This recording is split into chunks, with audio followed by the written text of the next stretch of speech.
What's going on, everybody? Welcome back to another episode of the Top Dogs podcast here on the Field of 68 Media Network. My name is Rob Doster, and UConn is heading back to the Final Four. They are heading to Phoenix. I believe they are leaving for Phoenix on Tuesday to get ready for media availabilities, to get acclimated to the West Coast, to get back on West Coast time, and to be able to adjust to what it is like to spend 5 hours on an airplane before having to go do some very athletic, very competitive things. We got a lot to talk about this performance, this run, this win, this 77-52 beatdown, the 30-0 run, Donovan Kingan's absolute, utter, total, and complete dominance of Illinois on Saturday evening. Before we do all of that, let's just get it out of the way. Rate, review, subscribe to this podcast anywhere that you get these podcasts. That is the best way to be able to help us in an era and in a ecosystem where the algorithm means everything. Engagement is the king. So UConn is heading back to the Final Four. It was a 77-52 win over Illinois that obviously included that 30-0 run. That came on the heels of an 82-52 win over San Diego State in the Sweet 16. So all things considered, UConn won the region by more than 50 points, which is a ridiculous number when you think about it. They are now number one nationally in adjusted offensive efficiency and number four nationally in adjusted defensive efficiency. And they are just an absolute juggernaut when you consider the fact that you could probably make the argument that they would be number one in offensive and defensive efficiency had Donovan Kingan not missed a month of the season earlier this year. That's where I want to start. I want to start with his performance on Saturday, because I think that it was pretty obvious and pretty evident what Illinois was trying to do. They wanted to go at Kingan. They wanted to send drivers at him. They wanted to try to find a way to get him into foul trouble. It worked. He picked up one early when Ty Rodgers kind of fell over. And then from then on, Illinois just did not have a chance. They challenged him 19 times at the rim. There were 19 shots that were credited as being contested by Donovan Kingan, and Illinois missed every single one of those shots. It is exactly why you have him on the floor. It is exactly the value that he provides this team. It is why Dan Hurley has over and over and over and over and over again called him the most impactful player in college basketball. It is his rim protection presence, and what that allows defenses, the UConn defense, to do is to get out of pressure a little bit more, get out and challenge perimeter players a little bit more, get out and challenge perimeter drivers a little bit more, find a way to be able to try and gamble for steals. It's just everything that they do relies on the ability of Donovan Kingan to be on the floor and protect the rim at the bucket. And he did it. He did an incredible job. He finished with 5 blocks. I think he got robbed. I think he probably had at least 8 if you want to count altered shots. There were at least 15 in there. But he only got credited with 5 blocks, finished with 22 points and 10 boards, and it was a sight to see. The offensive end is where he had just as big of an impact. And I think that his ability to be effective in the post, like the very first thing that they did, I think it was the first 3 sets that they ran, were basically plays to be able to clear out the weak side and to be able to find a way to get Kingan sealing Coleman Hawkins up the lane, where they throw the ball over the top and he catches the ball and he dunks it. The first one he missed and it got stuck between the rim and the backboard. Second one he dunked. Third one he finished. And it was just on from there. It was a play, actually, I believe, that they stole from Creighton, because it's something that I think we see Greg McDermott run for Ryan Kalkbrenner all the time. But it was really impressive to see him be able to take advantage of that matchup on the offensive end of the floor. And it is something that I think that the UConn staff kind of identified. That is where we can win. That is where we have the matchup advantage. And if they're not going to double him, that is where we have to be able to find a way to win that thing. It's a little bit of a stark contrast to what happened in the Sweet 16 game, where Jaden Ledee was kind of able to keep Kingan from being able to get good, consistent low post touches. Part of that is just what the matchup is. Look, Kingan, I say it over and over again, Kingan is 7'3" with a high center of gravity, and he's not built like Zach Edey. He's not what makes him effective is not the ability to back you down and overpower you in the post yet. That's not what he does. And when you go up against a guy that is as strong as anyone in college basketball in Jaden Ledee, you can get overpowered. And that's kind of what happened to Kingan offensively against Coleman Hawkins. He didn't have that same issue. He could kind of go to the rim as a guy that has a similar body type, and he was able to take advantage of it. So you got to give him credit for that as well. I also want to give quite a bit of credit to Steph Castle and his selflessness, right? I don't think we've made enough of the fact that there is a potential top 5 to 10 pick on UConn's roster that does not seem to give a damn about what his scoring numbers are, about his number of shots that he gets, about how much the offense runs through him, about anything other than what can I do to help this team win, right? And I don't think that it's often that you see guys that are at his level that are willing to do the stuff that he's willing to do. On Saturday, literally his only job was to go out there and make life as difficult as possible for Terrence Shannon, right? He was 1 for 6 from the floor. The one was emphatic. It was a ridiculous highlight reel dunk, but it wasn't like the offense was getting run through him. And I don't think it's been that often that the offense has run through Steph Castle. I don't know if there's been a specific game where the matchup dictated, okay, everything is going to go through Steph today in recent seasons. And that is not normal.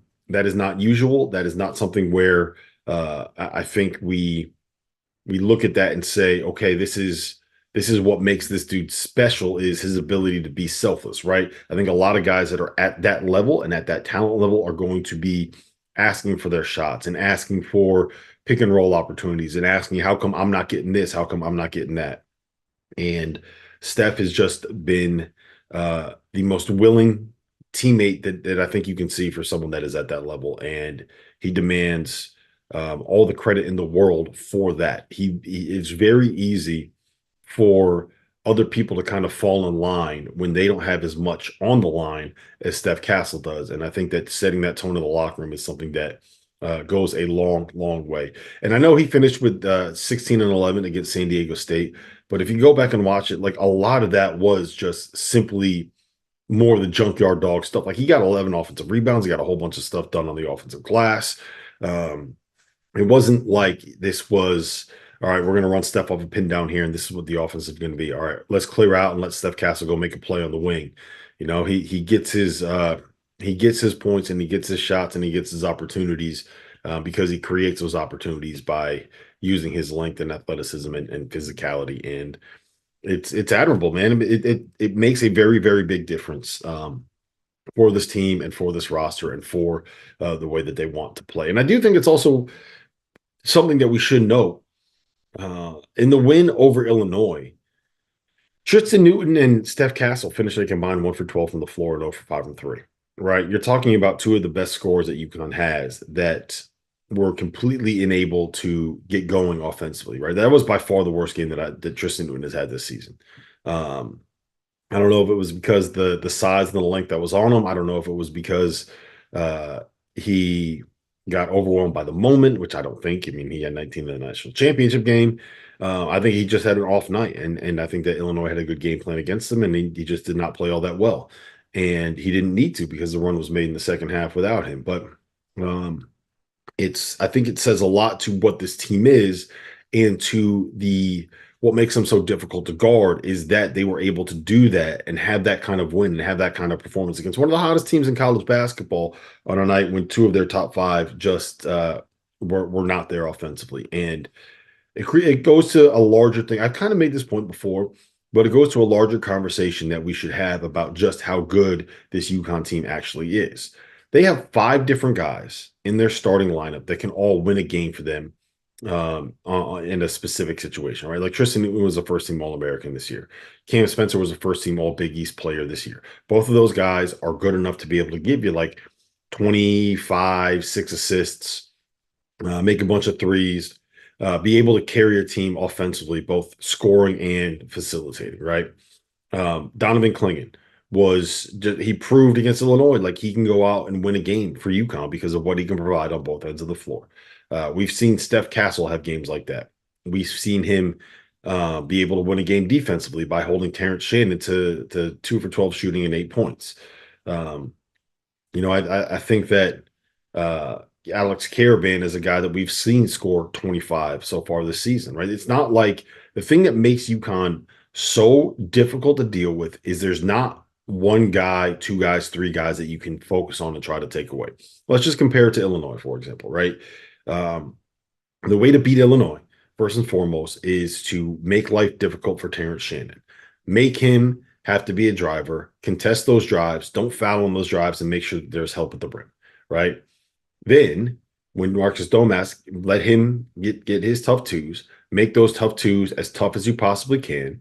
And if you do, and even if he finds a way to get it going, um, make sure that you when you double, you kind of get into those rotations, right? You take those two away and you make life as difficult as possible for Coleman Hawkins on the perimeter, and you're going to have a very good chance to be able to win against Illinois. It's easier said than done, but you basically have two or three guys that you really need to focus on and making sure they don't get going.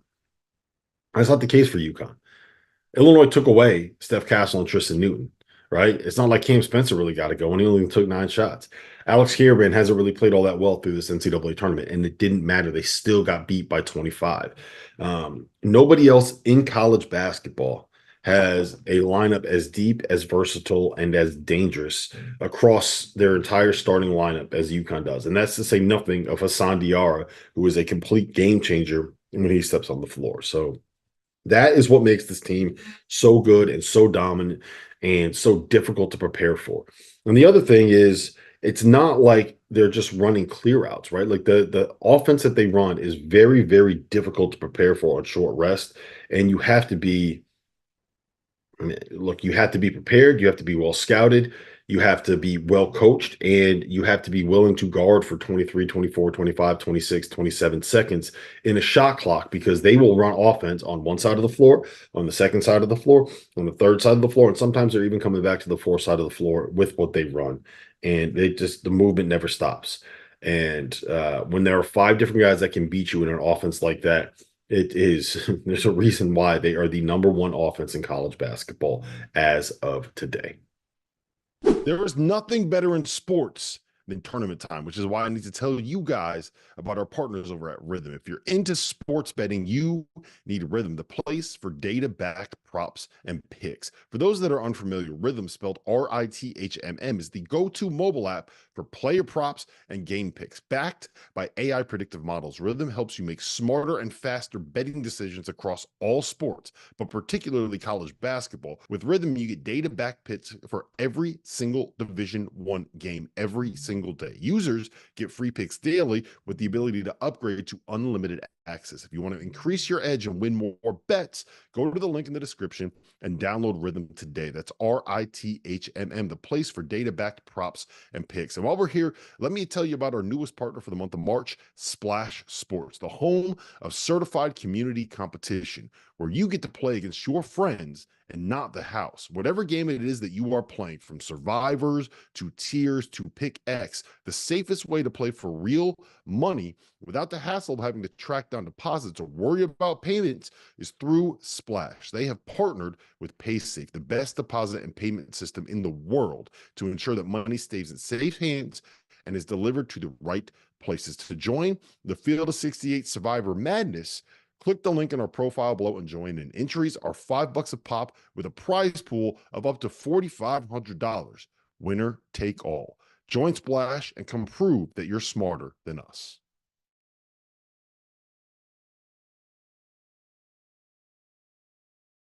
By now, you guys have surely heard about Autograph, an app founded by Tom Brady with the intention of disrupting the way that fans consume content covering their favorite teams. This is how the app works. All of the podcasters, bloggers, and digital creators covering a team have their content sent to that team's page in the Autograph app. Instead of having to bounce from site to site or trying to navigate the safer workspaces on Twitter, you can just scroll through Autograph. This isn't a hard sell. This is the truth. I am a UConn fan, and I use the Autograph app to keep up with the writers I read and the pods that I listen to about UConn basketball. The best part is that every piece of content that you consume gives you reward points. The more you get, the more chances you have at things like discounted tickets to games and the grand prize, a trip to the LA Regional and a spot in the suite for the Sweet 16 and Elite 8 games. Here's the best part. We've partnered with Autograph to donate $1 to the V Foundation every time someone downloads the app using the code F68, with a minimum of $2,500 getting donated. The app is free. So download, use the code F68, help us raise a little bit of money for cancer research, and give Autograph a try. I promise you it will be worth it. And while we're here, a quick reminder, make sure that you subscribe to the Daily. We have new landing pages with deep dives into each coaching change, as well as a tracker that provides scouting reports on the transfers that have entered the portal that you are going to want to know about. Hit the link below to subscribe.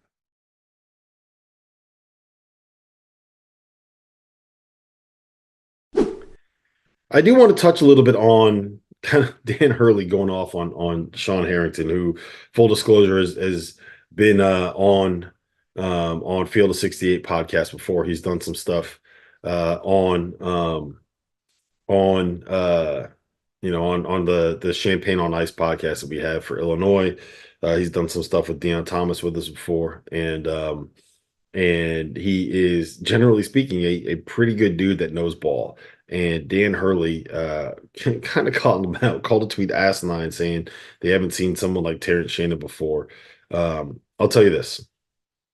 What that staff does in terms of being able to find ways to make themselves doubted, to make it us against the world, to prove to the players in that locker room that no one believes in us. Like I know for a fact that Dan Hurley is very good at creating a way to be able to uh, have something to prove, right? When you're the reigning national champion, you're number one on KenPom, you're the favorite to win the national title, and you're heading back to the Final Four. Um, they're like, where's the chip on your shoulder coming from, right? Like, you should be sitting there cruising. You're the favorite. You're the one. You're in the lead. You're the leader in the clubhouse, and he finds ways to be able to create that us against the world mentality that is what has made him so successful as a coach and made him so successful as a player, right? And some of that is like, you have to find ways to kind of manufacture, because let's be honest, right now, most people are kissing UConn's ass at this point. Most people are, look how good Donovan Kingan is. Look how good Tristan Newton is. Look how good this team is. Look how good Dan Hurley is. Is he the best coach in college basketball today? Does he belong in the same conversation as Kelvin and as Bill Self and as some of these other guys? Does he belong at the top of the conversation when we talk about the best coaches in college basketball? And to be frank, at this point, probably does belong to be very belong to. Let me rephrase that. At this point, he probably deserves to be at the very top of that list, if not like one of the top three, right? At minimum.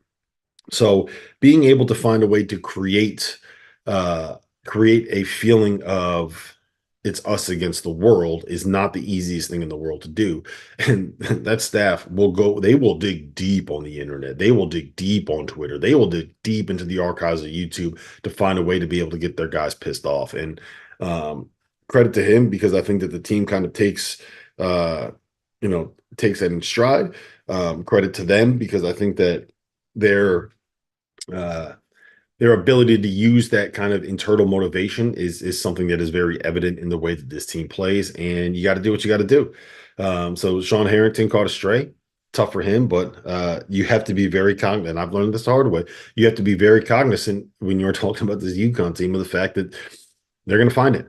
The UConn staff is going to find what you have to stay. So, I mean, we saw it earlier in the week when he was in a press conference and he said, well, we can't win close games, so we're just going to have to make this be something that it is a blowout in every game in the tournament. And that was a direct result of the criticism that he got early on in the 2022-23 season about UConn not being able to win close games because of his coaching ability. So that kind of, has been something that's been a talking point with with the criticism of this UConn team for a while, and the criticism of Dan Hurley as a coach for a while. So finding a way to be able to be angry about stuff and use stuff as motivation is look, every staff in the country does it. Every coach in the country does it. I don't think that it's something where how often do you hear players say in a post-game interview when they're the number one team and the overwhelming favorite, nobody believed in us. No one thought that we can get to this point. That's because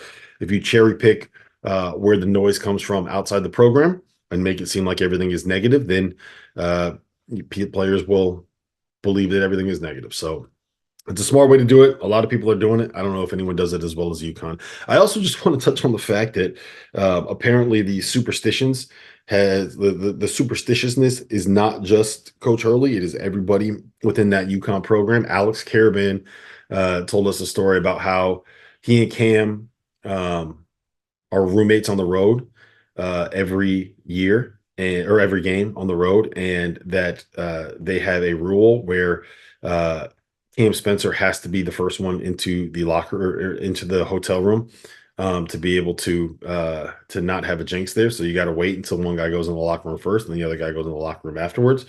Um, there are superstitions with this staff. Like, I mean, Dan Hurley won't eat the color M&Ms of the team that he is playing the day that he is playing them. He won't wear slippers, as we heard after the Sweet 16 win. The slippers in hotel rooms that are the same color as the team that he is playing. I'll give you another example. Last year at the Final Four on Thursday, we had Andrea Hurley on a show. Everyone has seen that video because she spent a lot of time raging against Providence fans on that video. But um, after, so I told this on the on After Dark last night, but uh, after the media stuff was done with the win over Illinois, after he had done his press conference, after Dan Hurley had faced all of the media guys, after he did his stand up with John Fanta, after he talked to his agent, after he talked to his wife, after he talked to his family. I happened to be walking down a hallway as he was walking into the coach's locker room, and he kind of stops and he says, "Rob, like, congrats, coach, great win." He's like, "You're gonna have Andrea Hurley on your show this week." I was like, "Well, I mean, are you good with that?" You guys weren't necessarily the most thrilled about the way that the last one kind of. He's like, "No, no, no.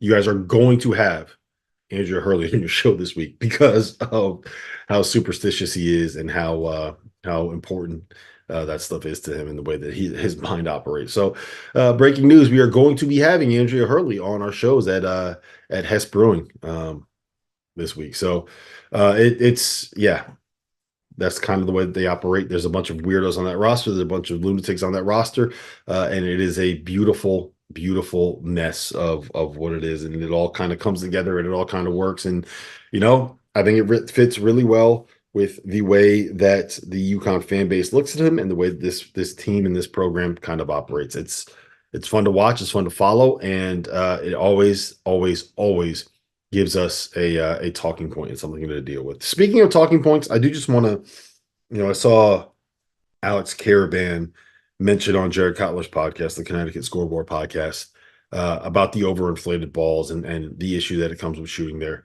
There always ends up being there's always something when it comes to the tournament, and especially the Final Four. We always talk about, shooting sight lines and the different basketballs that they use in the NCAA tournament and the way that they are inflated and this, that, and the third about why shots aren't going down. And I do think it's important to just kind of say, like, UConn made 10 threes against San Diego State, right? I think they started like 10 for 17 or something like that from three.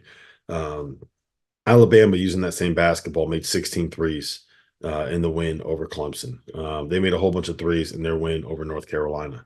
Um, I don't want to sit here and say like he's wrong. That's not the point that I'm trying to make.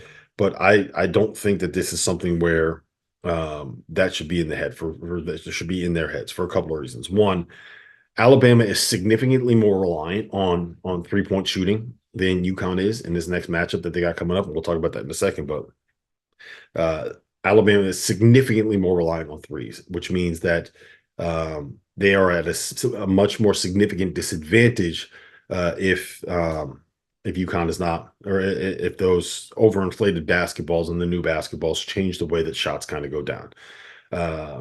I think that both teams will be using the same basketball to play with. So I don't know if it's necessarily an excuse there. And most importantly, like, we've seen them make shots with these balls before. So I get that it's kind of something where it might be in these players' heads. I get that it's different than what they are used to shooting. And I also get that when these balls are bouncing off the rim, like they are just taking off, right? Um, but it's something that like this, it's not a secret. It's not new. It's not something that is different from past seasons. UConn won the national title last year with some of these same limitations, right? And while you were playing in the tournament, you can practice with those same basketballs and you can overinflate them. So I think that storylines like that do get a little bit overblown when it comes to situations like this, and it becomes a little bit narrative based. And all of a sudden, the teams that aren't making threes are it's because the basketballs are overinflated. Like let's say Duke and Marquette the last couple of games, Arizona, even for example, like was a reason that they missed so many wide open threes and losses to Clemson and NC State because the balls were overinflated or because they started missing a couple, it got in their heads, and then all of a sudden you're looking at a situation um, where they realize that they are in a spot where they have to start making shots, they start putting pressure on themselves, it starts getting in their heads, and then it just snowballs and compounds, and all of a sudden you're Marquette and you're 4 for 31 from three, or you're Arizona and you're 5 for 28 from three, or you're Duke and you're 5 for 20 from three. Um, I think it has as much to do with players getting in their own heads as it does to do with some of the issues with the basketball itself. And hopefully that's not something that becomes a talking point this week, because it is definitely not something that I think will matter all that much for UConn in the long run. Remember, this is a team as good as they shoot a lot of threes, and three ball is important to them, but they're going up against the most 3-point heavy team that you're going to find at the highest levels of college basketball. So while we're there, let's quickly get into a preview of what this matchup is going to be like with Alabama. The best month of the year is here, which is why you need to know that we are now partnered with BetMGM. We'll be using BetMGM lines to make all of our picks, and we'll have special offers for the listeners and the viewers of the Field of 68 throughout the conference and NCAA tournament. If you haven't signed up for BetMGM yet, you can use the bonus code FIELD150 and you'll get $150 in free bets on your first wager with BetMGM, regardless of whether or not that bet hits. Here's how you make it work. Download the BetMGM app and sign up using the bonus code FIELD150. Deposit at least $5 and place your first wager on any game, and you get $150 in free bets regardless of the outcome. Just make sure you use that bonus code FIELD150 when you sign up. And most importantly, we have some fun stuff coming up for the conference tournaments and for the NCAA tournament. Bet insurance tokens, college hoops odds boosts, and what I love the most, a nice little parlay boost, as well as a ridiculous array of prop bets for anything that you could possibly imagine betting on in March and in early April. BetMGM is the king of the prop bet. So go download the BetMGM app, use Field150 as the code, and sign up today. And while I've got you here, a quick request. The best way to support the Field of 68 content that you get here for absolutely free is to engage with it. Rate and review the podcast. Like and share YouTube videos. Tell your friends about us. It all helps in a world where the algorithm is king. And now, back to our show.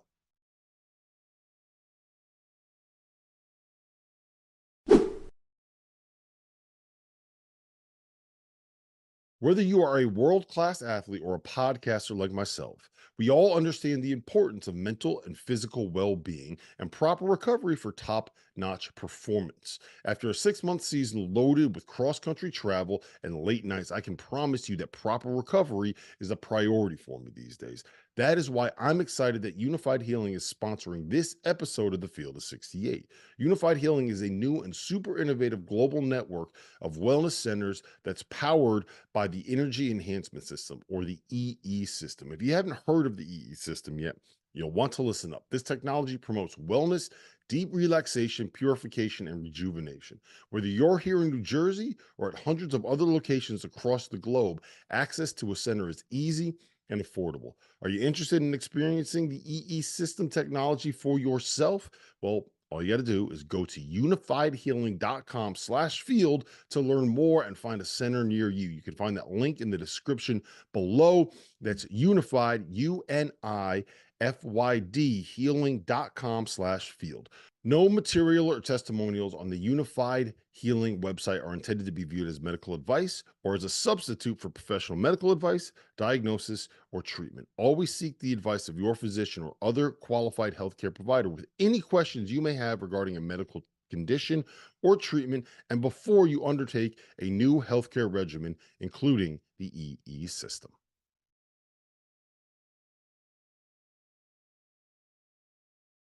So the thing about Alabama and Nate Oates and Oates, Nate knows the Hurleys really, really well. His first job coming out of high school was with Bob Hurley at Buffalo.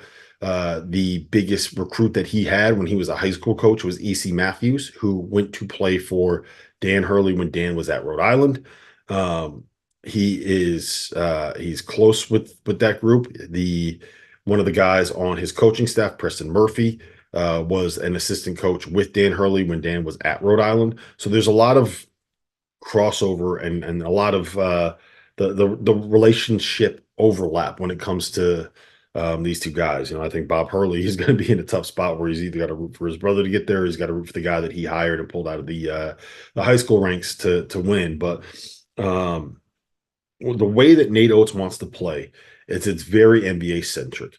Right. They want to try to get shots up in like the first 7 seconds of the shot clock. They want to run the floor. They want to push. They want to get in transition. They want to make the game be as up and down as possible. They only want threes and they only want layups. I went down to Alabama earlier this year before they played Texas A&M. We went down on a Friday night and took a tour of their practice facility.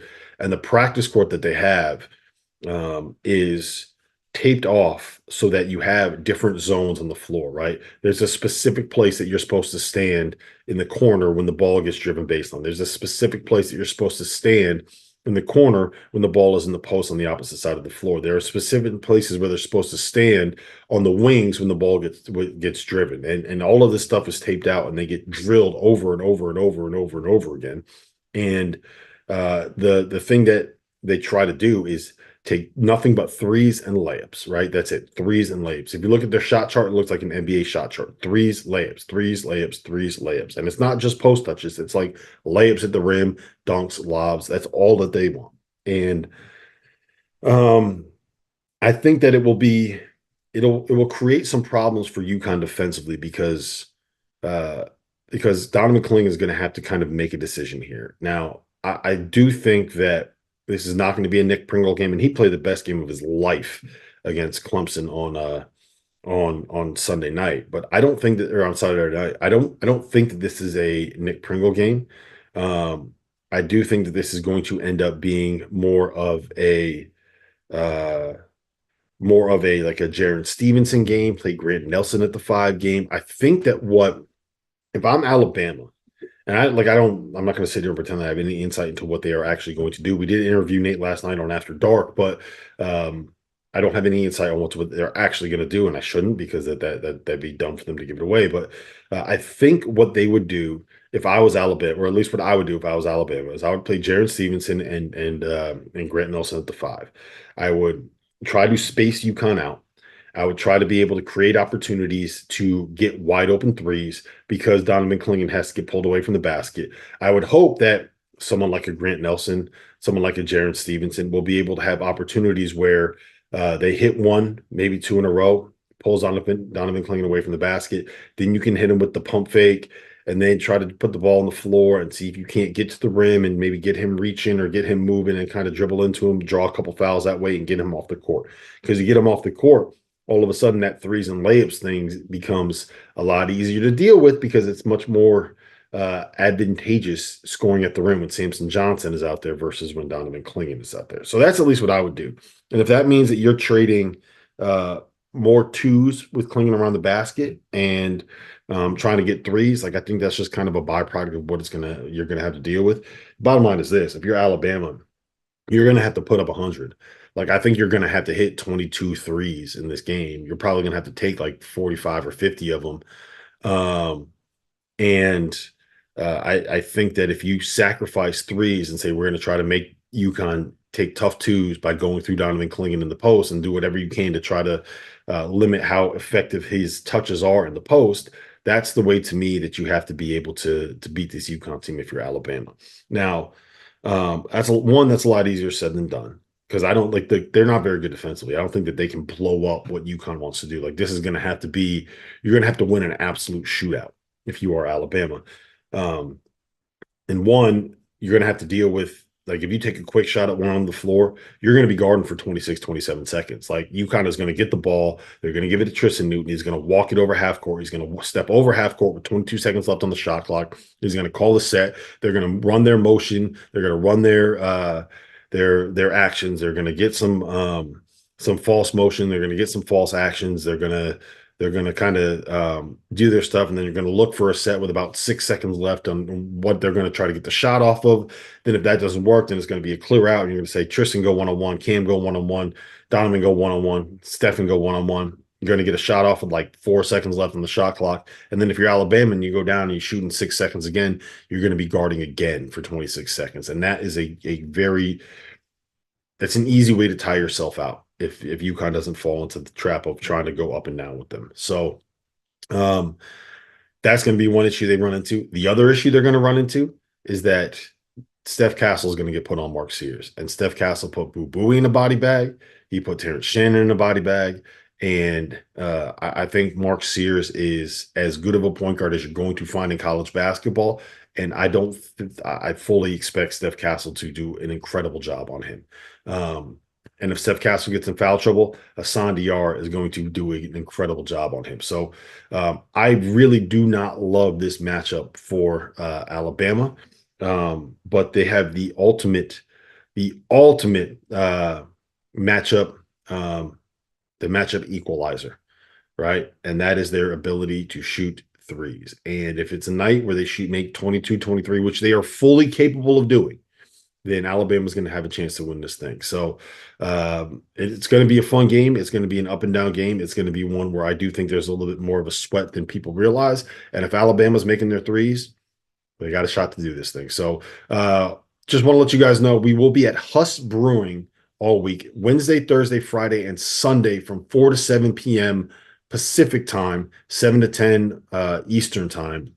We're going to be broadcasting and live streaming from Huss Brewing. Their downtown location is connected to the convention center. I believe it's a block or two away from the UConn Hotel. It's a block or two away from the coach's hotel down there. We're going to have people cycling through. We would love if you guys could come, and if you're in town or in the area, especially on Friday or Sunday, come see us, come hang out, come listen to us. It'll be fun. It'll be a blast. We had a great time doing it last year at the Final Four at McIntyre. So if you're around, make sure to come hang out with us. We will be doing a pregame show from the BetMGM Sportsbook that is connected to the stadium in Glendale before the games on Saturday and on Monday. And we will also doing postgame shows from the stadium itself, the court, on Saturday night and on Monday night. So I'll have more details on times for those games coming up here as we get some things figured out. But as of right now, that is what the plan is, and that's where we're going to be. And hopefully I'll be able to see some of you UConn fans out there. Let's get ready to celebrate. It's going to be a lot of fun. I can't wait. UConn is back in the Final Four. Let's go back to back.